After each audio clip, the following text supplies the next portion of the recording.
Petrol and diesel के अलावा EVs and hybrids के बीच में जो सबसे ज्यादा फ्यूल पॉपुलर हो रहा है वो है सीएनजी, मतलब वो व्हीकल जो कंप्रेस्ड नेचुरल गैस पे चलते हैं। ऐसा मैं इसलिए कह रहा हूँ क्योंकि सीएनजी कार्स की सेल में 310% की ग्रोथ देखी गई है। जहाँ 2019 इंडिया में 1,02,000 सीएनजी व्हीकल सेल हुए थे, वहीं 2022 में 4,21,000 सीएनजी व्हीकल सेल हुए हैं और ये अनुमान लगाया जा रहा है कि ये डेटा 2024 में 9 लाख क्रॉस कर जाएगा। और इसके 3 सबसे बड़े रीजन है। फर्स्ट रीजन है लगातार बढ़ते पेट्रोल के प्राइसेस, जो हम सबको पता ही है, और मेरे शहर में तो 110 रुपए लीटर पेट्रोल मिलता है। और दूसरा सबसे बड़ा रीजन है air pollution. CNG petrol and diesel के कंपैरिजन में लेस कार्बन एमिशन करता है और एनवायरमेंट फ्रेंडली होने के साथ साथ आपकी गाड़ी एवरेज भी ज्यादा देती है। और लास्ट रीजन है इंफ्रास्ट्रक्चर, जिसे हमारी भारत सरकार काफी तेजी से ठीक करने में लगी है। और इंफ्रास्ट्रक्चर ही हमारी सबसे बड़ी प्रॉब्लम भी है। जहाँ 80,238 पेट्रोल पंप है इंडिया में, वही सिर्फ 6,200 सीएनजी स्टेशन है। और इसकी वजह से सीएनजी स्टेशन के बाहर लोगों को लंबी लंबी लाइनों में लगना पड़ता है। तो आज की इस वीडियो में हम देखेंगे कि लोग सीएनजी को ईवीज और हाइब्रिड्स के कंपैरिजन में ज्यादा पसंद क्यों कर रहे हैं, और साथ ही साथ ये भी जानेंगे कि गवर्नमेंट ऐसे कौन से स्टेप्स ले रहे हैं सीएनजी इंफ्रास्ट्रक्चर को इंप्रूव करने के लिए। बट इससे पहले थोड़ा बेसिक देख लेते हैं। CNG compressed natural gas, natural gas को कंप्रेस करके बनाई जाती है। बट नेचुरल गैस आती कहां से? मिलियंस ऑफ ईयर्स पहले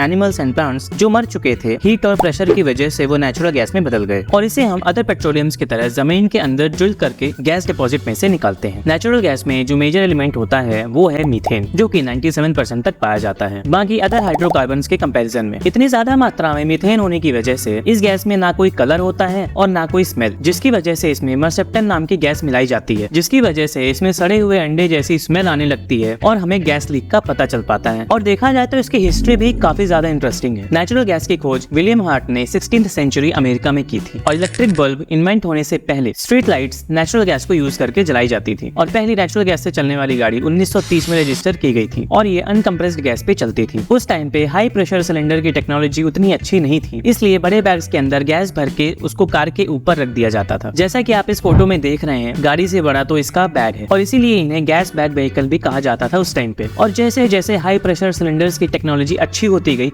वो धीरे धीरे हमारी कार के अंदर आ गए और आजकल के जो टैंक्स हैं वो 3600 PSI तक का प्रेशर झेल सकते हैं। तो अब आ जाते हैं हमारे क्वेश्चन, सीएनजी को लोग ईवीज और हाइब्रिड से ज्यादा क्यों पसंद कर रहे हैं। पहले बात करते हैं हाइब्रिड्स की, जो कि 3 टाइप्स की होती हैं, माइल्ड हाइब्रिड, स्ट्रॉन्ग हाइब्रिड और प्लग इन हाइब्रिड। हम मेनली बात करने वाले हैं स्ट्रॉन्ग हाइब्रिड की, जिसे हमें अलग से चार्ज करने की जरूरत नहीं पड़ती। इन कार्स में आईसी इंजन लगा होता है जो व्हील्स के साथ साथ बैटरी को भी चार्ज करता है और बैटरी मोटर को पावर देती है, जिसकी वजह से व्हील्स घूमते हैं। स्ट्रॉन्ग हाइब्रिड वाली गाड़ियां बैटरी और आईसी इंजन दोनों की मदद से चलती हैं और इन्हें अलग से चार्ज करने का भी कोई झमेला नहीं है। और इसके कई फायदे भी हैं, जैसे कोई इंफ्रास्ट्रक्चर की जरूरत नहीं है, अच्छी माइलेज और कार्बन एमिशन भी कम होता है। अगर हम बात करें Maruti Suzuki grand Vitara, Toyota Hyryder के स्ट्रॉन्ग हाइब्रिड वेरिएंट की, इसमें आपको 45 लीटर का टैंक आता है और कंपनी क्लेम करती है 1200 किलोमीटर इन वन टैंक और ये गाड़ी 1250 किलोमीटर तक का माइलेज दे देती है। गाड़ीवाड़ी.com ने इसका tank to tank mileage test किया हुआ है, अगर आप चाहें तो देख सकते हैं। और कंपनी का कहना है कि ये गाड़ियां सिटी में 50 से 60% बैटरी का यूज करती हैं। अब देखो, हाइब्रिड कार्स जो है वो बहुत ही अच्छा ऑप्शन है मार्केट में, लेकिन इंडिया में जो सबसे सस्ती हाइब्रिड आती है उसके लिए आपको 20 लाख रुपए तक देने पड़ते हैं और यही ये गाड़ियां मात खा जाती हैं,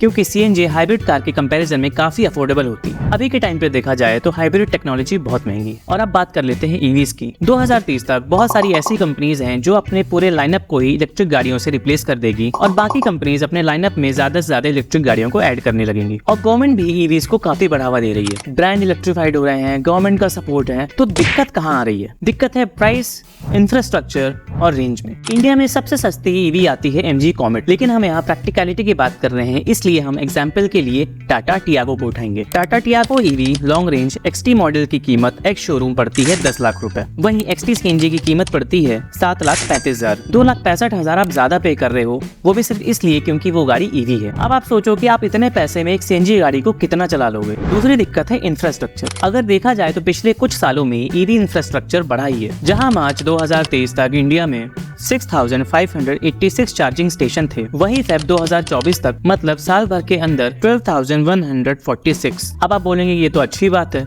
राइट, लेकिन ऐसा बिल्कुल भी नहीं है। ये जो चार्जिंग स्टेशन है ये मोस्टली मेजर सिटीज में होते हैं और सिटीज में भी जो चार्जिंग स्टेशन है उनका हाल भी काफी खराब है। और शहर के बाहर आ जाओ तो चार्जिंग स्टेशन मिलना ही मुश्किल हो जाता है, जिसकी वजह से हमें रेंज एंजाइटी होती है और यही हमारी तीसरी दिक्कत है। ईवीज में जो कंपनी द्वारा रेंज क्लेम की जाती है, रियल वर्ल्ड में उससे हमें 20-30% कम रेंज मिलती है और बैटरी खत्म तो काम खलास हो जाता है और यही सीएनजी बाजी मार जाती है। बॉस, अगर सीएनजी स्टेशन नहीं भी मिला ना तो आपकी गाड़ी में पेट्रोल है। और मेरा मानना ये है कि ईवी उन लोगों के लिए अच्छा ऑप्शन है हैं जो एक सेकेंडरी कार चाहते हैं अपने लोकल शहर में घूमने के लिए। हमने ये बात तो कर ली कि सीएनजी एक बहुत ही अच्छा और प्रैक्टिकल ऑप्शन है, और हमने ये भी डिस्कस किया कि सीएनजी को लोग क्यों एक बेहतर ऑप्शन मानते हैं ईवीज और हाइब्रिड के कंपैरिजन में। अब यार सीएनजी की डिमांड तो काफी तेजी से बढ़ रही है, लेकिन क्या हमारी भारत सरकार इस डिमांड को फुलफिल कर पाएगी? तो आंसर है हाँ, कर लेगी। अब बताता हूँ क्यों। गवर्नमेंट का नेचर सीएनजी को लेके काफी बुलिश है। ग्रीन फ्यूल की, इलेक्ट्रिक व्हीकल्स की, इथेनॉल की, ग्रीन हाइड्रोजन की। 5 साल के बाद पेट्रोल देश से समाप्त हो जाएगा।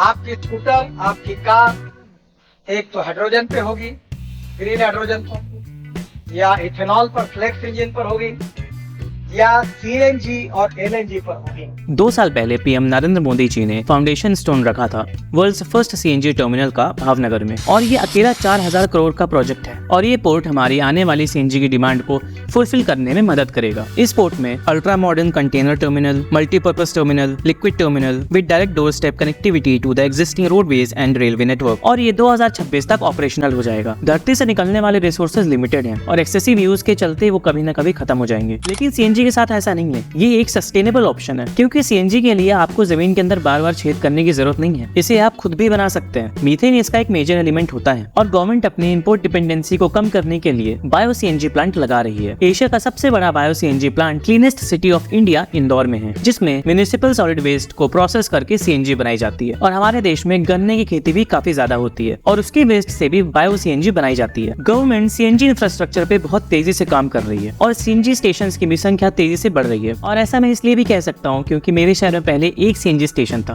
अब 4 सीएनजी स्टेशन है, और बहुत से सीएनजी स्टेशन तो अंडर कंस्ट्रक्शन है। सीएनजी कार्स ना लेने का जो सबसे बड़ा रीजन था इंफ्रास्ट्रक्चर, वो सॉल्व होते दिख रहा है। दूसरी प्रॉब्लम थी बूट स्पेस, जो हमें ना के बराबर मिलता था। अगर मिला भी है तो वो भी किसी काम का नहीं, लेकिन टाटा ने इसका भी सोल्यूशन दे दिया है। उन्होंने अपने पोर्टफोलियो में 4 सीएनजी गाड़ियां ऐड की हैं, टियागो, टिगोर, एल्ट्रोज, पंच, और आने वाले टाइम पे हमें नेक्सॉन सीएनजी भी देखने मिल सकती है। इसमें आपको डुअल सिलेंडर टेक्नोलॉजी देखने मिलती है, जिसकी वजह से हमें काफी ज्यादा बूट स्पेस मिल जाता है, जिसे आप यूज भी कर सकते हैं, प्रैक्टिकल भी है। और तीसरा रीजन है सेफ्टी। सीएनजी का जो इग्निशन टेम्परेचर है वो पेट्रोल से ज्यादा है। सीएनजी 700 डिग्री पे ऑपरेट होता है और पेट्रोल 455 डिग्री पे, और देखा जाए तो पेट्रोल सीएनजी से जल्दी आग पड़ता है, और सीएनजी टैंक को पेट्रोल के कंपैरिजन में एक्सट्रीम टेस्ट से गुजरना पड़ता है। अब आते हैं कंक्लूजन पे। अगर देखा जाए तो अभी के टाइम पे सीएनजी कार लेना एक फायदे का सौदा है, और मैं इसलिए कह रहा हूँ क्योंकि 5 महीने पहले मैंने भी टाटा टियागो सीएनजी खरीदी है, जिसे मैंने अभी तक 5000 किलोमीटर चला लिया है। अभी क्या है कि हाइब्रिड कार्स महंगी बहुत है, ईवीज भी महंगी हैं, और इंफ्रास्ट्रक्चर को भी इंप्रूव होने में बहुत टाइम लगना है। पेट्रोल और डीजल का तो भगवान मालिक है। अगर आप दिल्ली से हैं तो आप इस बात को समझते होंगे। और सीएनजी जो पॉकेट और इन्वायरमेंट फ्रेंडली है। अगर आपको ये वीडियो अच्छा लगा तो आप हमारी ये वाली वीडियो भी चेकआउट कर सकते हैं, जिसमें हमने